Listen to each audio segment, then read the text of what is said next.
Hello everyone, मैं मिथुन सिंह स्वागत करता हूं आप सभी का। आशा करता हूं आप सभी बहुत अच्छे होंगे। बात करेंगे झारखंड शिक्षक पात्रता परीक्षा का जो भूत है वो फिर से सीसी से निकला है। इसके बारे में बात करेंगे, क्या न्यूज़ जो है सर्कुलेट की जा रही है और इसके क्या रिजल्ट निकल सकते हैं, इसके बारे में जो है डिटेल में जो है डिस्कस करेंगे।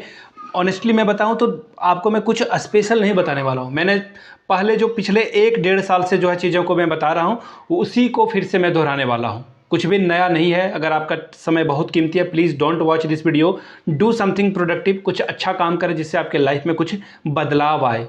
बाकी वीडियो देखते देखते बूढ़े हो जाओगे। जेटेट की परीक्षा, शिक्षक भर्ती सब रास्ते में ही रह जाएगा, आप बहुत आगे निकल जाओगे। तो इन चीज़ों को ध्यान में रखिएगा। बाकी सबसे पहले तो आप सभी भाइयों बहनों को शिक्षक दिवस की बहुत बहुत शुभकामनाएं। एक बात मैं क्लियरली बता देना चाहता हूं, आप झारखंड में पैदा हुए हो, इस बात का आपको जो है इल्म होना चाहिए, पता होना चाहिए। और सिर्फ सरकारी शिक्षक बन के ही शिक्षक दिवस ना मनाएं।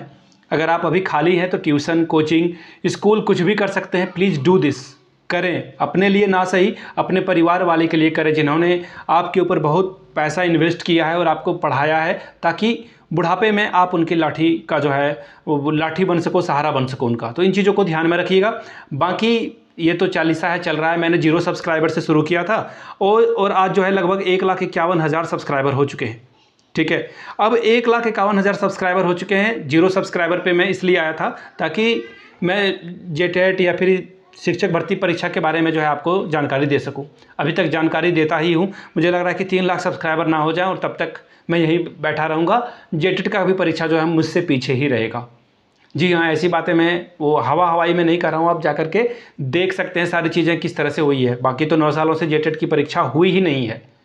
रही बात, कुछ लोग नीचे कमेंट करके पूछ रहे थे कि सर आप आंदोलन में तो नहीं दिखे। वो सरकास्टिक वे में टोन था, वो कटाक्ष जिसे बोलते हैं ना, कटाक्ष करने के अंदाज में कि सर रोस्ट कर रहे थे मुझे कि आप तो आंदोलन में नहीं आए, आगे भी नहीं जाऊंगा मैं। I have a family, I have to feed them. मुझे उनका पालन पोषण करना है। मुझे तो कहीं खैरात से कुछ नहीं मिल रहा है। मैं अपने मेहनत से सारी चीज़ें कर रहा हूँ। रही बात आंदोलन की, जिसको ज़्यादा ज़रूरत है जेटेट कराने की, जिसको ज़्यादा ज़रूरत है शिक्षक भर्ती परीक्षा के लिए, भूख हड़ताल कर लें। आप खुद के लिए खुद से लड़ोगे, कोई आपके लिए नहीं लड़ के आएगा। बाकी ये वीडियो मैं भी अपने पैसे के लिए ही बना रहा हूँ। यहाँ पे मैं कोई हमदर्दी या फिर कुछ झूठा वो फरेब यहाँ पे मैं नहीं परोसना चाहता हूँ या बेचना चाहता हूँ। मुझे पैसे की ज़रूरत है, that's why I am making this video. बिल्कुल क्रिस्टल क्लियर मैं आपको बातें बता देता हूँ। रही बात कि क्या सर 2026 में ये परीक्षा हो पाएगी, जो महानुभाव बोल रहे थे कि 2025 में ये एग्ज़ाम हो जाएगा, पूरा साल उतर गया है। फेस्टिवल सीजन शुरू होगा, उसके बाद आपको भी पता है दुर्गा पूजा, दीपावली, छठ, क्रिसमस की छुट्टियां होगी, पूरा साल निकल जाएगा आपका। और सरकारी महकमे में इन छुट्टियों की क्या वैल्यू होती है, you know better than me. बाकी जनवरी, फरवरी, मार्च में दुनिया की कोई ताकत नहीं है। मुझे लग रहा है कि जैक रांची से ये एग्ज़ाम को ये कंडक्ट करवा लें, क्योंकि जैक रांची उस दौरान 9, 10, 11, 8 पता नहीं कितनी तरह के एग्ज़ाम में ये व्यस्त हो जाता है और एग्ज़ाम सेंटर भी आपको नहीं मिलेगा, क्योंकि 10th और 12th का भी एग्ज़ाम कराना होता है। इसके बावजूद कुछ और चीज़ें हैं जिसको ध्यान में रखना है आपको। सीबीएसई की भी परीक्षाएं होती है, आईसीएसई बोर्ड की भी परीक्षाएं होती है। उन सभी चीज़ों को देखने का काम ये जो तंत्र है या फिर ये सिस्टम है वही करता है। कोई स्पेशल चीज़ें नहीं आएगी। तो इसलिए इन चीज़ों को ध्यान में रखें, किस तरह से क्या हो सकता है, नहीं हो सकता है। किसी भी फरेबी इंसान के फरेब में ना आए। सरकार अपने मन से एग्ज़ाम जब लेना चाहेगी तभी वो एग्ज़ाम हो पाएगा। दूसरा रास्ता है कि आप कोर्ट के माध्यम से जाएं। बिना कोर्ट के माध्यम से ये सरकार नहीं आगे बढ़ने वाली है। आप देख लेना, ये सहायक आचार्य में जो जिन बच्चों को नियुक्ति दी गई है, अभी सरकार ने कहा था कि 2026 से पहले ये नियुक्ति नहीं देंगे। कोर्ट का डंडा चला, फटाफट इन्होंने काम कर दिया। तो आप इनकी मंशा को समझ लीजिए ना। बाकी ये जेटेट की परीक्षा आज तक नहीं सफल हो पाई है, इसकी वजह 2 शिक्षा मंत्री जिम्मेदार हैं जो इस दुनिया में नहीं है। जगन्नाथ महतो, जिन्होंने डंके की चोट पे कहा कि हमें नए जेटेट की ज़रूरत ही नहीं है, बिकॉज वी हैव 90,90,000 पीपल। हमारे पास 90,000 जेटेट विद्यार्थी पहले से ही पास आउट हैं, हम क्यों लें परीक्षा। अब बताओ, 12th फेल को अगर आप शिक्षा मंत्री बनाओगे तो वो ऐसी बाकी बातें करेगा। मुझे पता है आपको कड़वी ये बातें लगेगी कि किसी व्यक्ति के गुजर जाने के बाद ऐसी बात नहीं कही जानी चाहिए। सब कुछ ऑनलाइन है, सब कुछ, सारा इंटरव्यू आप जो भी न्यूज़ चैनल है वहाँ जाकर के देख सकते हैं। उनका इंटरव्यू आज भी रखा हुआ है। ऐसी ऐसी बातें उन्होंने कही थी। 81 के 81 विधायक उनके आवास में गए, उनको ज्ञापन सौंपा गया कि सर एक बार जो है जेटेट की परीक्षा शिक्षक भर्ती पात्रता से, शिक्षक भर्ती जो है सहायक आचार्य की परीक्षा से पहले आप ले लें। उन्होंने कहा नहीं लूँगा। उन्होंने कहा नहीं लूंगा तो नहीं लूंगा, हठ धर्मिता में उनकी जान चली गई, लेकिन वो टस से मस ना हुए। उसके बाद आए रामदास सोरेन, उन्होंने भी जेटेट को बहुत ज़्यादा जो है भाव नहीं दिया है। लगभग वो 8-9 महीने 10 महीने जितने भी दिन वो रहे, लेकिन उन्होंने कोई तत्परता नहीं दिखाई। और दुर्भाग्य बस मुझे ये कहना होगा, उनको जेटेट की परीक्षा और शिक्षक पात्रता परीक्षा में अंतर नहीं मालूम था। ऐसे लोगों को शिक्षा मंत्री बना दिया था हेमंत सोरेन ने। तो देश की शिक्षा व्यवस्था तो पहले से ही गर्त में है, झारखंड की ओर उससे भी नीचे है, 10 लेयर नीचे में है।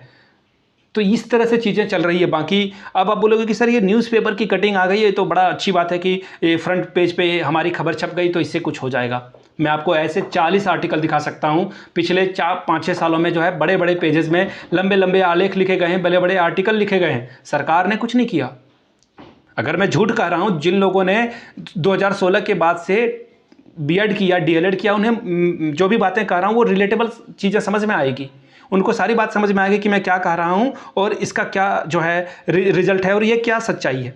तो सर आपके हिसाब से क्या आंदोलन नहीं करना चाहिए? घर पर बैठ के हम लोग भी तमाशा देखें? नहीं, जिनको ज़रूरत है, जिनकी उम्र सीमा जा रही है, वो जाएँ। देखिए उम्र सीमा का मतलब क्या है, यहाँ पे देखो इन्होंने, सरकार ने क्या झुनझुना बजाया बताओ। ऐसी मूर्खता वाली चीज़ें ये लोग कर देते हैं। देखिए सरकार ने अभ्यर्थियों को दी राहत। क्या कहा इन्होंने कि भाई जितने वर्ष के बाद होगा ना उतने वर्ष की छूट दे दी जाएगी, यानी कि आपका उम्र बचा दिया जाएगा। वेल एंड गुड है, बहुत अच्छी बात है। लेकिन मैं एक सवाल आपसे पूछता हूँ, आप 50 के हो जाओगे फिर भी जेटेट की परीक्षा दोगे क्या? 50 के हो जाओगे फिर भी शिक्षक बनोगे क्या आप? मैं एकदम कड़वी दवाई पूछता हूँ। हो सकता है कि आप 30 के बाद आपकी शादी हो गई, 50 तक आप क्या इंतज़ार करोगे? आपके घर में आपके बच्चे होंगे, आपके माँ पिता का जो है आप दायित्व आपके ऊपर आएगा। ये पैसे कौन देगा? सरकार देगी क्या? यू हैव टू अर्न, आपको खुद से अर्न करना होगा। इसलिए किसी भी बहकावे में ना आए। मैं 2 पैसे कमा रहा हूँ, आप भी 2 पैसे कमाएं। कोई भी मीडियम हो, केले बेचो या फिर आप शोरूम खोल लो, do something, but do something. वो बोलते हैं ना कि little change make great impact. कुछ ना कुछ छोटी छोटी आदतें अपनी सुधारें। 2 पैसे कैसे आप अर्न कर सकते हो लीगल तरीके से, सरकार को टैक्स देते हुए, उस पर ध्यान रखें। कोचिंग खोल सकते हो आप, ट्यूशन्स पढ़ा सकते हो, स्कूल ज्वाइन कर सकते हो। इवन वो अगर 1000 भी दे स्कूल में ज्वाइन कर लीजिए, अगर आप बेरोजगार हो, कुछ नहीं कमा रहे हो तो एक्सपीरियंस मिलेगा। आप बार्गेन कर सकते हो नए स्कूल में जाकर कि मैंने 1 साल यहाँ पढ़ा रखा है, मेरी सैलरी 1000 थी, वो बोलेंगे ठीक है 1500 ले लो यहाँ पे। तो आप काम करोगे तब ना चीज़ें बढ़ेगी। बाकी 10 तरह के लोग 10 तरह के कमेंट करके चले जाते हैं। उन्हें तो पता है कि कुछ भी बोल दो, ये तो फ्री ऑफ इंडिया में जो है फ्रीडम ऑफ स्पीच है, तो कुछ भी बोल के चले जाओ। बट मैं जो हार्श रियलिटी है वही बता रहा हूँ। कोर्ट के माध्यम से जेटेट होगा तो होगा, बाकी एक बड़ा आंदोलन बोलते हैं ना कि जिससे ग्रेट इम्पैक्ट आए। अब 50,000 लोग अगर चले जाएंगे, सड़क पे उतर जाएंगे तरीके से, लीगल तरीके से, या फिर किसी भी पार्क में आप बैठ जाओगे और सरकार की मजाल है कि वो परीक्षा ना ले पाए। आप घरों में बैठे रहते हो तो मैं क्यों अपना पसीना जो है रोड पे बहाऊं? मैं आराम से बैठा हुआ हूँ। उस दिन आंदोलन में कितने लोग पहुंचे मुझे बता दो डेटा। 10,000 लोग पहुंचे क्या? कितने लोग पास हैं? 5 लाख प्लस झारखंड में बीएड और डीएलएड करके पास है, जिनकी आज तक पात्रता परीक्षा नहीं हुई है। सड़क पे उतरने में आपको शर्म लगता है, घर में बैठ के आपको रिजल्ट चाहिए। मैं तो कह रहा हूँ कि मैं यूट्यूब पे पैसे बनाने के लिए ही हूँ। आई एम नॉट हियर, मैं यहाँ पे सहानुभूति या फिर वो बोलता है ना कि दिखावा। I don't have a 2 face. मेरे पास दूसरा फेस, दूसरा चेहरा नहीं है, कोई फिल्टर नहीं है। जो बातें मैंने आपको बताई वही बताई है। बाकी जिसको जिस तरह से समझ में आ रही है चीज़ें वो करें। मेरी सलाह रहेगी अपने सभी बड़े भाई या छोटे भाई जो भी इस वीडियो को देख रहे हैं, कुछ ना कुछ प्लीज़ करें। ये बात मैं बार बार रिपीट कर रहा हूँ। झारखंड के फेर में रहोगे आप, कहीं के नहीं रह जाओगे, पढ़ाई भी नहीं कर पाओगे ना। 5 साल के बाद अगर भर्ती आती है, 3 साल के 4 साल के बाद आती है, 4 साल में आपकी लाइफ बदल जाएगी।